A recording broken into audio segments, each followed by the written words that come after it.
సరేరా, మరి నేను బయలుదేరతాను. ఓ పావుగంట ఆగరా, అర్చన భోజనం తెస్తోంది, తినేసి వెళ్తూ గాని. ఇదిగో ఇంటి నుంచే ఫోన్. అర్చనే ఉంటుంది, మాట్లాడరా. హలో గోపి, నేను రా నాన్న మాట్లాడుతున్నాను.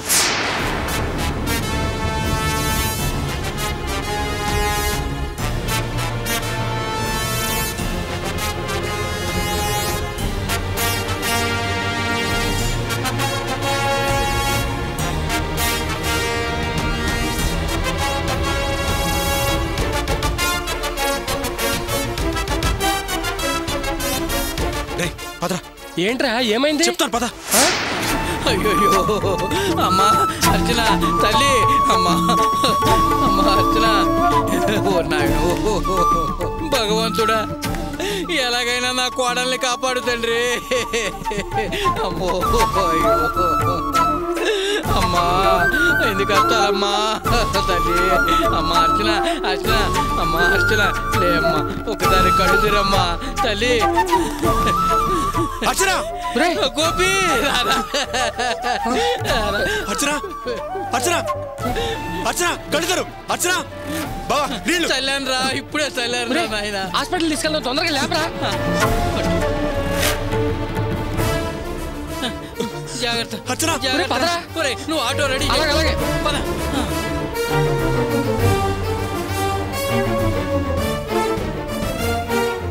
అర్చనకేమన్నా జరిగిందో ఏ ఒక్కరు ప్రాణాలతో మిగలరు. రారా, జాగ్రత్తగా మెల్లిగా.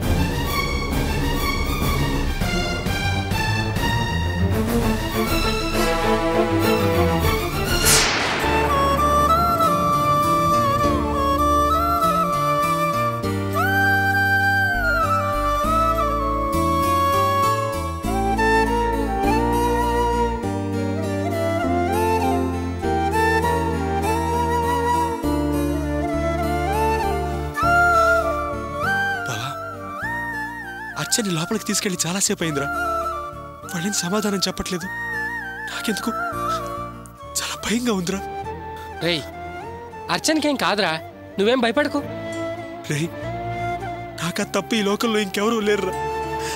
దానికేమైనా జరగకూడదు, జరిగితే నేను బతకనురా. ఒరే బావా, నీ మంచి మనసుకి అంతా మంచి జరుగుతుంది, నువ్వు ధైర్యంగా ఉండరా. అయినా అసలు వాళ్ళందరూ మనుషులేనారా? అర్చన్ని గొడ్డును బాధినట్టు బాస్తారా? పాప స్పృహ కోల్పోయిందిరా. అర్చన ఆడదే కదరా. ఈనాళ్ళు అలాంటి మనిషిని నేను అమ్మ అమ్మ అని పిలిచానురా.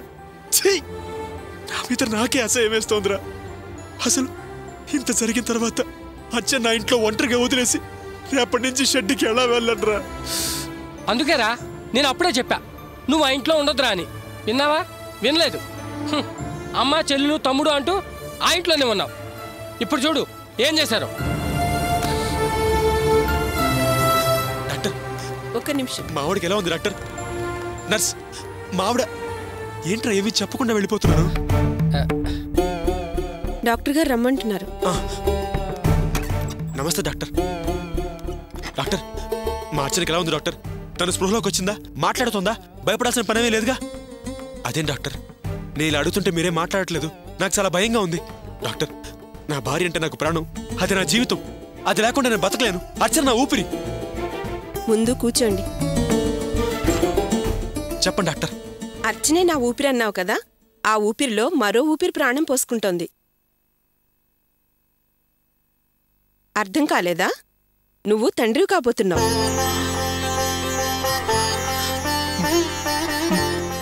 అర్చన గర్భవత.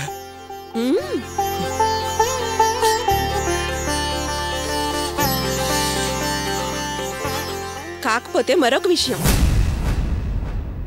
మీ ఆవిడ చాలా బలహీనంగా ఉంది. మొదటి 3-4 నెలలు ఆవిడ ఏ పనులు చేయకూడదు. వంట చేసే పనులు చేయకూడదు, బట్టలు ఉతకూడదు, బరువు పనులు ఏమీ చేయకూడదు. అంతేకాదు, ఆవిడికి మానసికమైన ఆనందాన్ని కూడా ఇవ్వాలి. వీటన్నింటితో పాటు నేను రాసిచ్చిన మందుల్ని జాగ్రత్తగా వాడాలి. అప్పుడే ఆవిడ గర్భం నిలబడుతుంది. అర్థమైంది కదా? అలాగేనండి. ఇంట్లో చూసుకోవడానికి మీ వాళ్ళెవరైనా ఉన్నారా? ఉన్నారండి. అయితే ఓకే, నో ప్రాబ్లం. చూడండి, మీరు ఈ మందులు వాడుతూ నెల నెలా చెకప్కి రావాల్సి ఉంటుంది. అలాగేనండి. ఇక మీరు వెళ్ళొచ్చు. థ్యాంక్స్ అండి. ఓకే. బావా, నాకు ప్రమోషన్ వచ్చిందిరా. నేను నాన్నని కాబోతున్నాను రా. నాన్నని కాబోతున్నాను. చాలా సంతోషంగా ఉందిరా. చాలా మంచి వారు చెప్పావురా. చాలా ఆనందంగా ఉంది. అరే అదేంట్రా అలా అయిపోయావేంట్రా? ఏం లేదు బావా, అర్చన కొంచెం బలహీనంగా ఉందంట. మొదట 3 నెలలు డాక్టర్ గారు కొంచెం జాగ్రత్తగా చూసుకోమని చెప్పారు. బరువెత్తే పనులేమీ చేయకూడదన్నారు. అంటే ఈ బట్టలు ఉతకడాలు, అంట్లు తోమడాలు, మంచినీళ్ళ బిందెని మోయటాలు ఇవేమీ చేయకూడదన్నారా. ప్రస్తుతం ఉన్న పరిస్థితుల్లో ఆ ఇంట్లో అలా కుదరదు కదరా. అందుకే ఆలోచిస్తున్నాను. ఓ సంతేనా? ఆ మాత్రం దానికి ఇలా ఫీల్ అయిపోవాలా?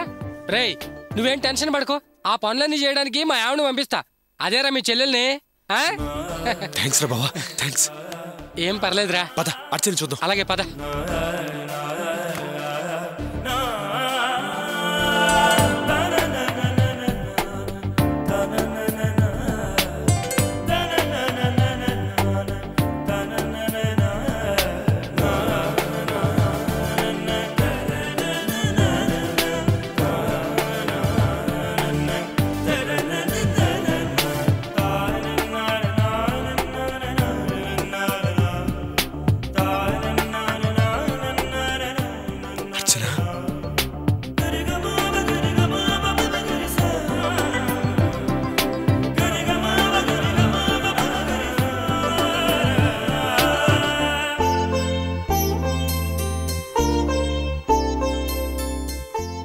అమ్మా అర్చన, నిన్ను లోపలికి తీసుకొచ్చాక ఎలా ఉన్నావో అని మేం భయపడుతూ ఉన్నాం.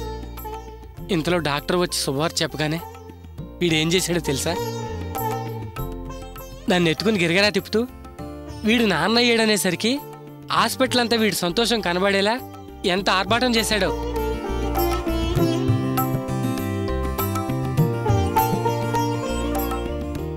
క్షణం ఊపిరాడనే లేదమ్మా. చాలా సంతోషమమ్మా. మీరు మాట్లాడుతూ ఉండండి, నేను ఇప్పుడే వస్తా.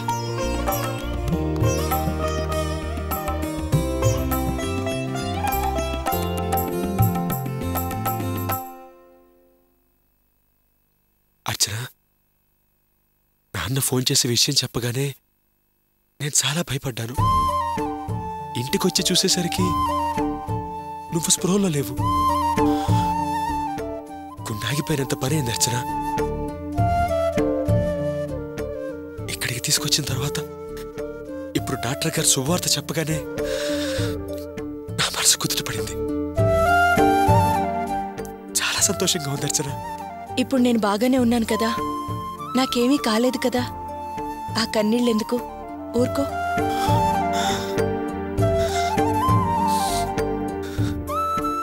ఇన్నాళ్ళు నీకు నేను, నాకు నువ్వు అనుకున్నావు. కానీ ఇప్పుడు మనకి తోడుగా ఇంకొకడు వస్తున్నాడు. ఇలాంటి సమయంలో ఏడవకూడదు, ఊరుకో.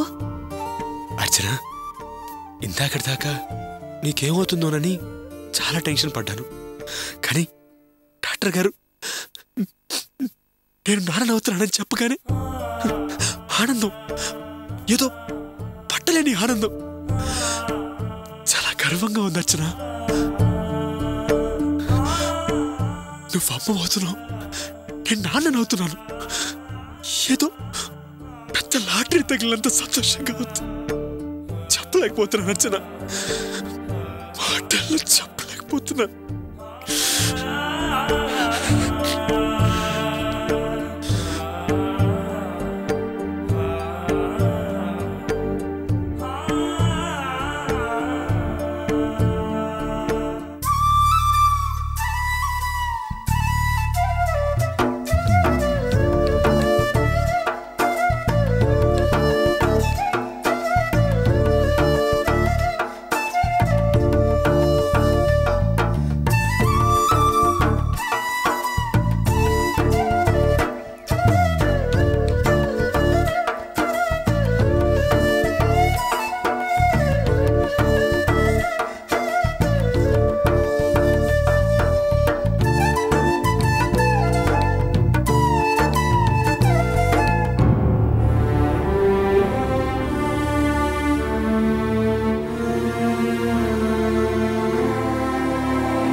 నాన్నా ఏమైంది?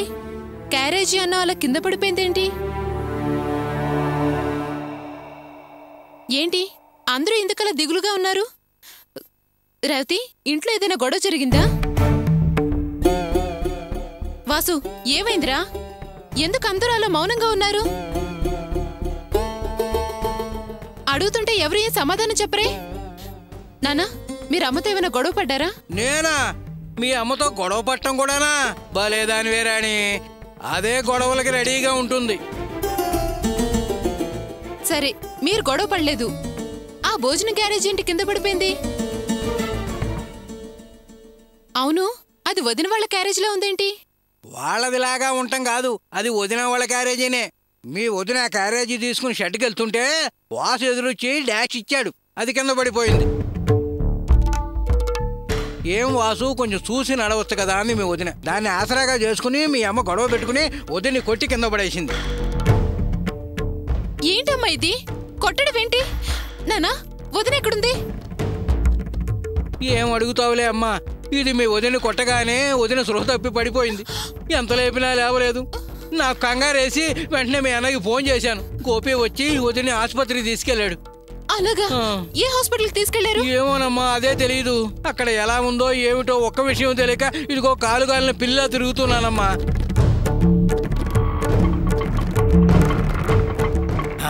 అదిగో ఆటో వచ్చినట్టుంది.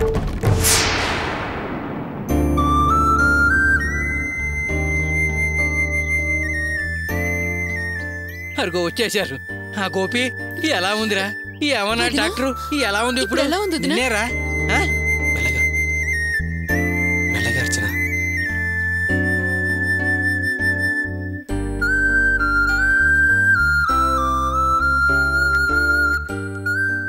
జాగ్రత్త.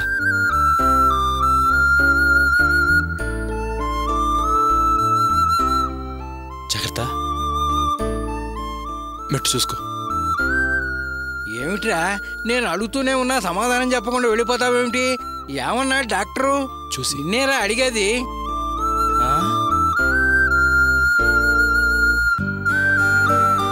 ఒక్క నిమిషం ఉండు.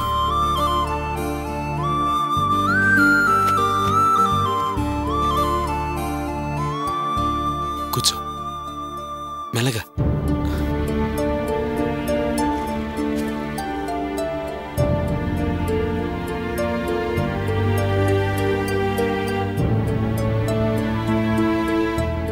గోపి, గోపి, అర్చనకి ఎలా ఉందిరా?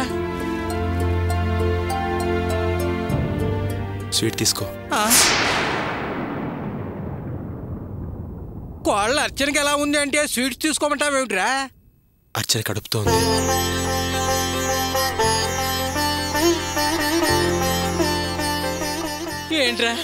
ఏంట్రా గోపి నువ్వు అంటున్నది?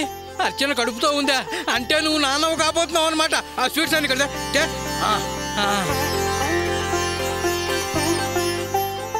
నాన్న, అర్చన స్పృహలో లేనప్పుడు నేను చాలా కోపంగా ఉన్నాను. ఆ పరిస్థితుల్లో అర్చనకి ఏదైనా జరగకూడదు జరుగుంటే నేనేం చేసుండేవాడినో నాకే తెలీదు.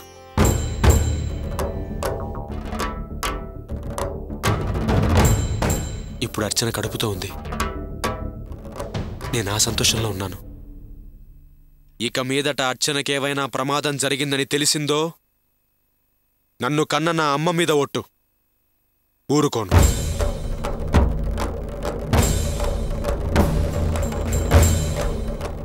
అస్సలు ఊరుకోను. అరే ఇదిగో ముందు ఈ స్వీట్ నువ్వు తినరా నాన్న. సంతోషంగా ఉందిరా. నేను తాతను కాబోతున్నాను. భాగ్యం. ఒరే బావా, నేను వెళ్ళి మీ చెల్లెల్ని తీసుకొస్తాను రా. సరేరా. ముందు ఈ స్వీట్ తీసుకోవే. ఇదిగో చూడవే, నువ్వు వాడిని ఎంత నెత్తిన మొట్టినా మంచి నీళ్లు ఉన్నాయా అని అడిగితే కొబ్బరి నీళ్ళు ఇచ్చే రకమే నా కొడుకు. వాడు నా కొడుకే. ఇదిగో నువ్వు వాడి భార్యను కొట్టినా అవేమి మనసులో పెట్టుకోకుండా మీ అందరికి స్వీట్స్ తెచ్చాడే. తీసుకోండి, తీసుకో. మేమేం స్వీట్స్ కోసం మొహమాచలేము. నువ్వున్నావుగా, తోకాడించుకుంటూ ఏం పెడతారా ఎప్పుడు పెడతారని ఎదురు చూడడానికి. నువ్వు తిను. రేవతి, పదని పిండి కలుపుదాం. పదరా. కుక్కకి నెయ్యి ఇవ్వడదు కుళ్ళుబోతాలకి స్వీట్స్ ఇవ్వడదని ఊరినే అనలేదే. నేను తాతన కాబోతున్నానన్న సంతోషంలో మొత్తం నేనే తింటా. రాణి నువ్వు తీసుకోవే. ఒరే రంగయ్య, నువ్వు తాతవు కాబోతున్నావురా. తాతవి ఈ ఇంట్లో జూనియర్ రోబో వస్తున్నాడు. ఇంక చాలు. అదేంటి అర్చన, నువ్వు పూర్తిగా ఒక యాపిల్ కూడా తినలేదు. పోనీ ఇదిగో ఈ ద్రాక్ష పళ్ళు తిను. ఇప్పుడే కదా యాపిల్ తిన్నాను, అప్పుడే ద్రాక్షలు తింటాను. పోనీ నువ్వు తిను. ఏంటి నేనా? అర్చన, కడుపుతోంది నువ్వా నేనా? అయినా డాక్టర్ గారు ఏం చెప్పారు? నువ్వు చాలా బలహీనంగా ఉన్నావు, పళ్ళు బాగా తినాలని చెప్పారా? పోనీ జ్యూస్ చేసి పట్టరానా? ఏంటి అర్చన అలా చూస్తున్నావు? జ్యూస్ చేసి పట్టరానా అంటున్నాను. నేను అనవసరంగా నీ ఖర్చు పెంచుతున్నాను కదా.